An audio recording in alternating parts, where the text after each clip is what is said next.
I'll keep doubling, you keep bluffing. You've got nothing, I'll keep hustling. Hello, magical creatures. Welcome to the Oracle of Lilith. My name's Amy, and I'm so glad to have you. I hope you're doing well.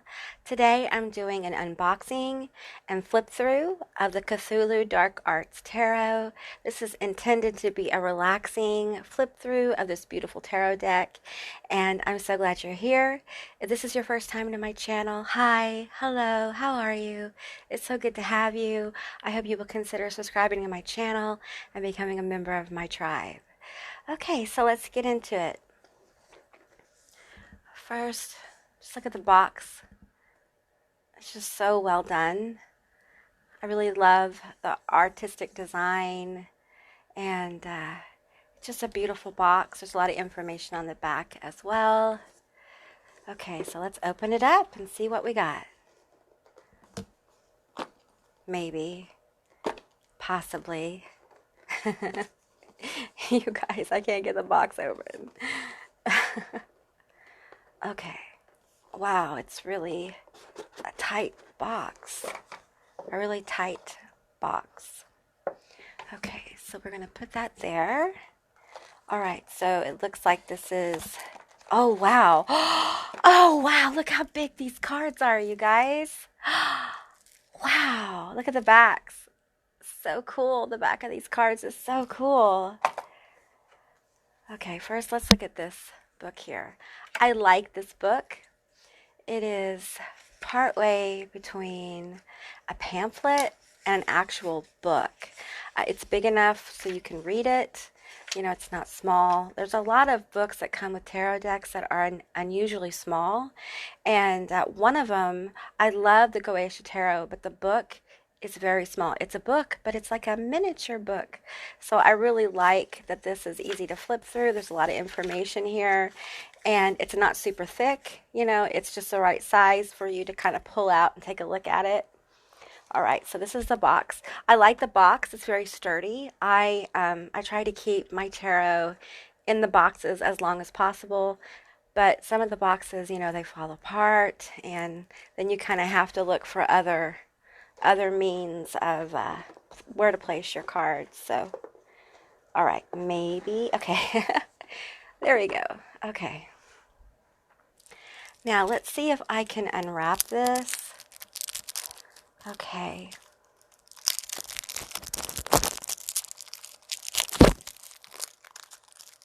Sorry, I hit the microphone. I'll probably have to take that out. I do appreciate the cards come wrapped. That's awesome. Wow, you guys, look at these cards. I didn't realize they were this big when I bought them. They're like for giant hands. What do you guys think? You think they're too big? Wow, look at this beautiful deck. And their eyes. There's an eye, it looks like. It's a stone, but it kind of looks like a dragon's eye, if you can see it. Yeah, they're stones. Okay, let's take a look at the Cthulhu Tarot. So, our journey begins in tarot, always with the Fool. It's a beautiful card. I like that it has a lot of color, but it's a bit muted. As well, we have the crescent moon. Wow. I was looking to see if there was a dog. In the traditional tarot, there is a dog, you know, at the foot of the Fool, kind of holding them back. And it's interesting because in this Fool card, the Fool is stepping out of water onto dry land. Isn't that interesting? Okay. We have the Magus. Lots of power in this particular card. You feel the energy and focus of the Magus here, which is the magician, I would imagine. Then we have the High Priestess. Oh, wow. Amazing card. I'm in love with this deck, I do believe. The art is just so amazing. There's so much symbolism here. We have the the wheel, the spinning. They use it to spin cotton, I think, or thread. We have this beautiful, elegant hall, or is that a bed? I can't tell if that's a... It looks like it's a hallway that leads down to where that column is. Yeah, let's keep going. We have the Empress. Oh, wow. Beautiful. One of my most personally favorite Empress cards I think I've ever seen. I love the imagery here. It's just beautiful. You know, it's a little dark. I appreciate dark art myself, surrealism and things like that. The Emperor. You know, it's interesting with this Emperor. We always think of the Emperor as powerful, sometimes controlling, but there's something about the way this Emperor is seated that I feel his isolation. Power can bring distance between people. Yeah, that's a beautiful card. Really interesting take on the Emperor. We have the Hierophant, and it looks like a monolith. I hope these are pretty much straight, you guys. I can't really see. It looks like a monolith. Have you ever watched 2001 or 2010 Space Odyssey? They have monoliths in those movies as well. There are people who believe on some planets in our solar system that there are actual monoliths. I think there's one on Mars, they say. Then we have the Lovers. Oh, wow. Powerful, powerful card. Lots of red for passion, life force, vitality. This art is amazing. I am so glad they're big cards. At first I was like, oh no, because they're bigger than the Starman Tarot. But now I understand. It's the art. The art is amazing. We have the Chariot. This reminds me of Hades, the god form Hades. Reminds me a lot of him, his energy. We have Justice.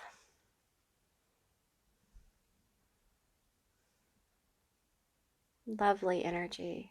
You know, this particular Justice card feels almost like Sphinx energy. I can't really explain it, but it feels like Sphinx energy. Yeah, like a gateway. These are just my first impressions. Let's me put those just like that. That makes me happy. Does having things in order make you guys happy? It makes me happy. Okay. We have the Hermit. Oh. Oh wow. This is beautiful. There is a Goetia demon named Amy, and many times the spirit appears above a fire, and this reminds me of that image, and it's really interesting what I'm picking up on here with this card. Okay. The Wheel of Fortune or Misfortune. It's the wheel from a dungeon, it looks like. Yeah, I think, you know, life can be tough. The turnings of the cycle can be intense, and many times we're asked to give things up, give things away, build new connections, and it could be hard, you know. Twists of fate, I hear. Twists of fate. I wish that would stay up, you guys. Okay. I'm going to OCD a little bit. Okay. We have strength. Oh. Yes. Now, in this strength card, I directly feel the strength in the symbolism. The card has a lot of energy of strength. It's beautiful how they've captured that so well. We have the Hanged Man. This one feels more true to the Rider-Waite Tarot than maybe the other ones, But I think the tarot is a wonderful divination tool that is open to interpretations from people, which I appreciate. We have death. Wow. Amazing.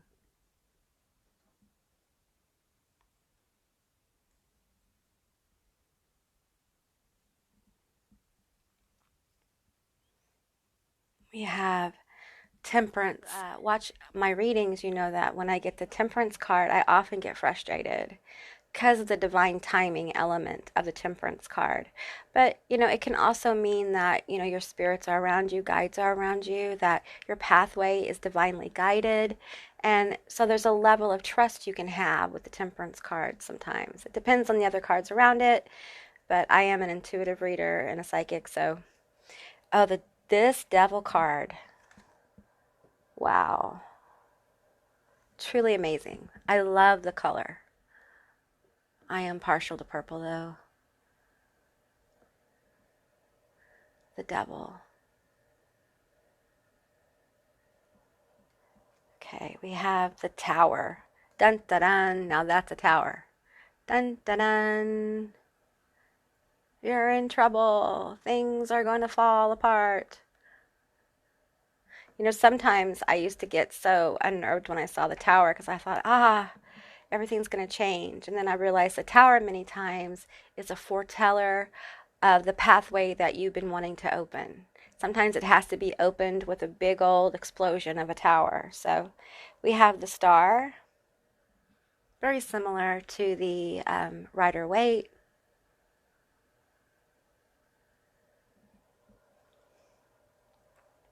Well, I'm going to get frustrated in a minute with these cards. You're not cooperating, big cards. You're not cooperating. Okay, then we have the moon.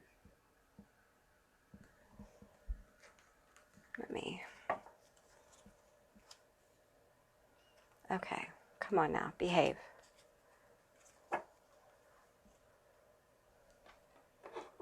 Okay, maybe that'll help. Okay. We have the moon.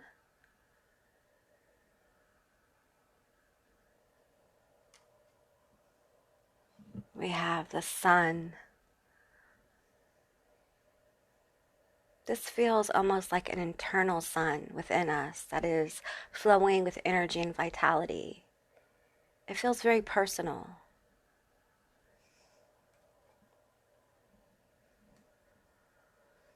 We have judgment.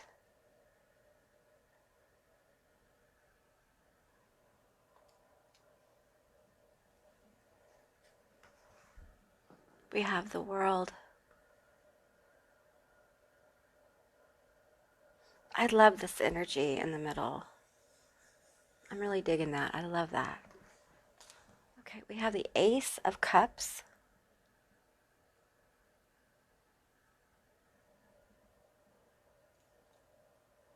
We have the Two of Cups.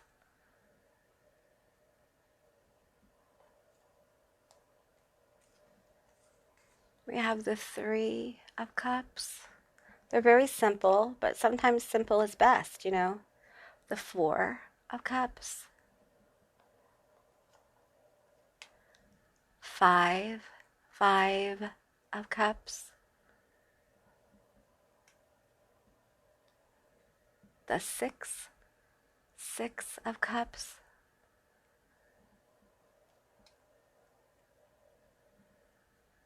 The Seven of Cups.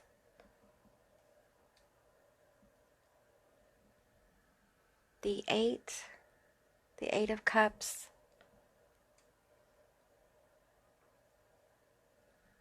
The Nine of Cups. And the 10 of Cups. I will say I appreciate it when people interpret the tarot, but they also give us imagery that is beyond just the simple. But there are times when this is very, very convenient. But truly, if you don't know the Rider-Waite tarot, then this may be a little bit more challenging to use. So it doesn't mean you can't use it, of course. Let's just okay. Page of Cups.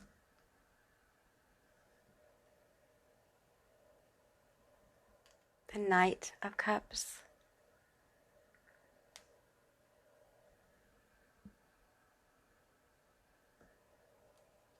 The Queen of Cups. This is definitely a King of Cups card. Interesting. Pentacles? Yeah. Ace of Pentacles. The Two of Pentacles. I do love the particular pentacle they've used. Three of Pentacles. Four of Pentacles. Five of Pentacles.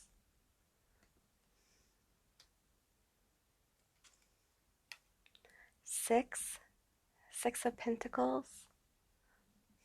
I have to say, those are probably the coolest pentacles I've ever seen. The Seven of Pentacles.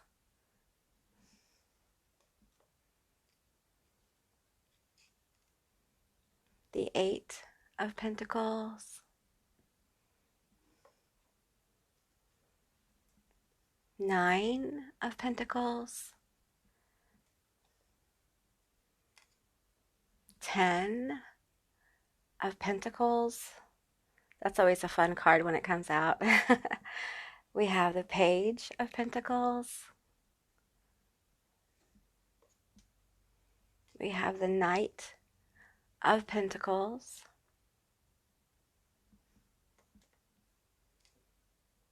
We have the Queen of Pentacles.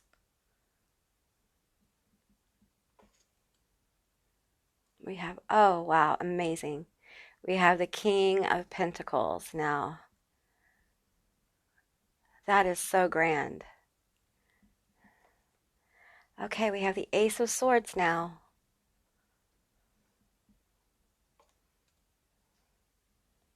The Two of Swords.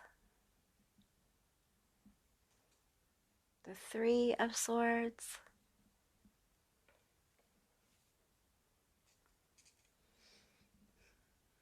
The Four of Swords.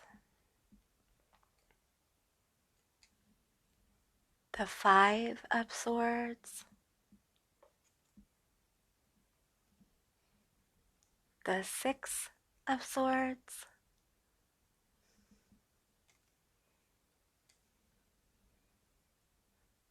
The Seven of Swords.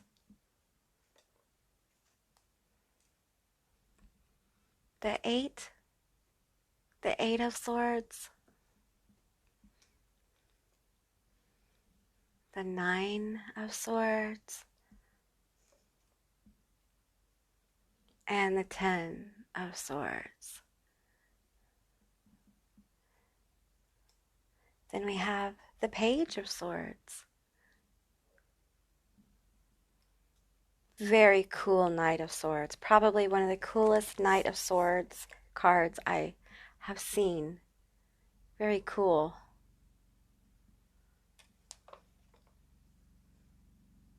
Now the Starman Tarot, they have a Prince of Pentacles. That card is so cool too. But this is a beautiful card. I love the horse.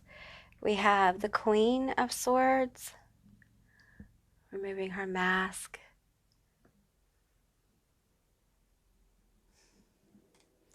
We have the King of Swords. Amazing energy there. He's like a giant spider. Then we have the Ace of Wands. I love these wands. Very cool. I love the horned moon on top. The two of Wands. The three of Wands.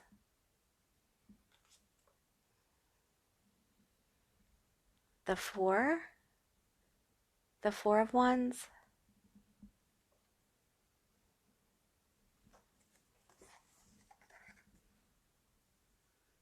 the Five of Wands, the Six of Wands, the Seven of Wands,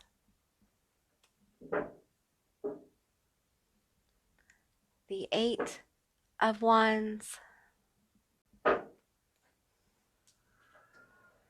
the Nine of Wands,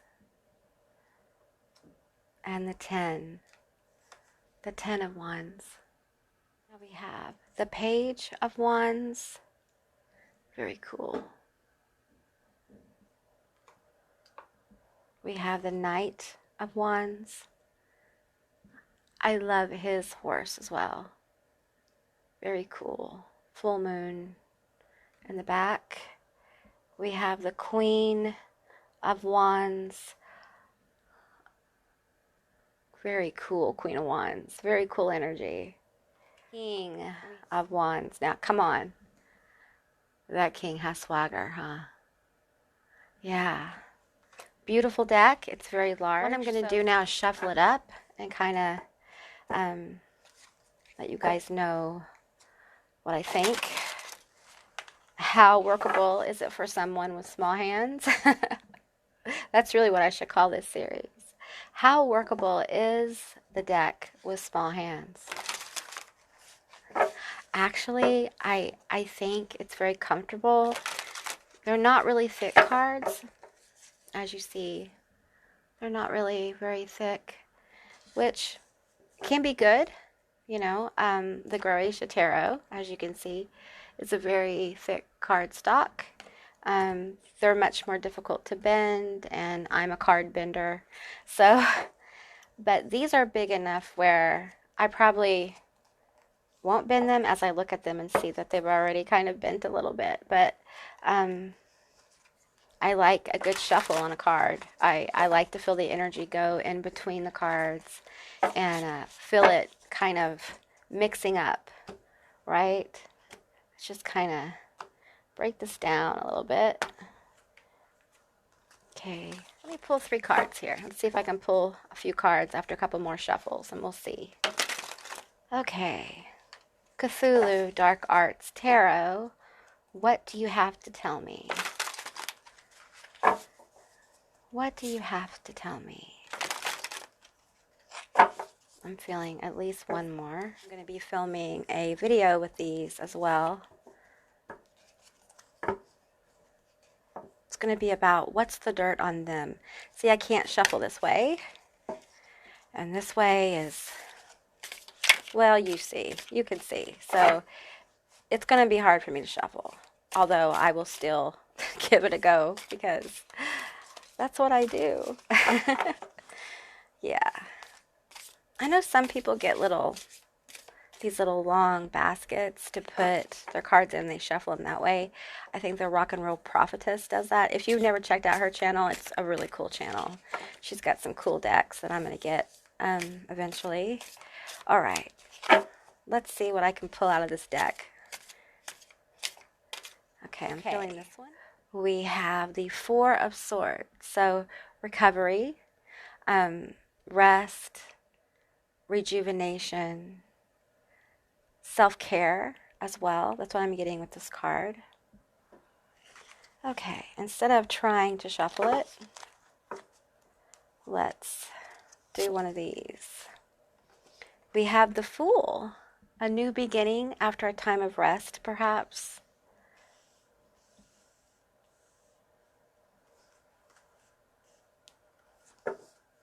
And then you know what? We're going to take the bottom one. We have the Ten of Pentacles. Whoa. Whoa, you guys. Wow. So if I was to read this as past, present, future, I would say you have been resting or you need to rest currently. You may be in a sense of pause or a time out by spirit, which we all love those, right? And it might be time for you to self-reflect a little bit, do some TLC on yourself, recover. The Four of Swords is recovery from the Three of Swords. So you may have been going through a really difficult time. Maybe you've had some big disappointments. And so now, as we rest, as we recover, as we rebalance our energies, as we refocus on what's important, and really, isn't the journey what's important? Isn't that why we're here, to experience life, to experience good things in balance? And I feel like it's almost like this card is a card of manifestation, because it appears to me he is stepping out of water, or they are. I don't speak gender on my channel, just energy. Stepping out of collective consciousness, stepping out of the idea, following intuition by stepping forward onto dry land, stepping from idea and inspiration into the material world. It's a powerful card of projection, of manifestation, of moving on, of, maybe you were under, your footing wasn't certain, and now you're moving forward. So this is where we are. We're at this place where we've recovered. We've been through a deep swim, and now it's time for us to go to dry land and begin to move towards this beautiful Ten of Pentacles, which is wealth, family, foundations, connections. This is having more than enough and building enough to take care of a family. This can also be about a powerful level of self-care, as if you've learned how to care for yourself, how to maybe self-parent. You've learned how to get back up after you've fallen, after the Three of Swords, and move forwards towards a destiny that feels very grand, very beautiful. So I like this deck. This is a wonderful deck. I am really glad that I got it. So that's exciting. Now, let's talk about the book here. So what I'm going to do, I'm going to actually look up these 3 cards. So let's go to the Four of Swords. So there's some layouts in the book, as you can see. There is the Major Arcana. Here's some more. Wow, they have a big 21 card reading. We have interpreting the Minor Arcana. And then we have the Four of Swords here. The swords are first. Upright, slow fulfillment, need for rest, stability, recovery, vacation. Reverse, unfavorable times, loneliness, overwork, isolation. Okay, let's go to the Fool, which is the Major Arcana, where are the Major Arcana? They are in the back. Okay, we have the Fool. And the book says, upright, innocence, enthusiasm, resignation, absolute surrender, nonchalance, prevalent, instinct, new beginnings, fluidity, regeneration. Reverse, blindness, indecisiveness, absorption, unconscious disorder, extravagance, inescapable punishment, annihilation.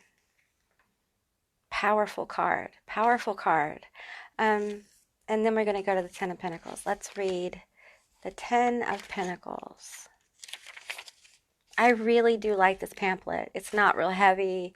The books are great, but sometimes they're so thick and there's so much information in a little space that it's very hard to really get into the booklets and decks anyway. So, yeah, and these cards mean what they do in the Rider Waite. So, okay, we have the Ten of Pentacles, important gains, new cycle.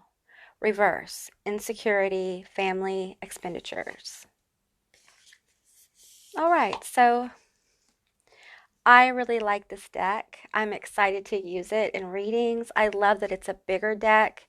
I think the bigger decks really help people who watch videos, pick a card videos, to kind of see what's the cards better. I think the bigger decks do help with that, and I hope to actually get some more. They're very difficult for me to shuffle, but I can work around that. So I hope you guys enjoyed this flip through of the Cthulhu Dark Arts Tarot.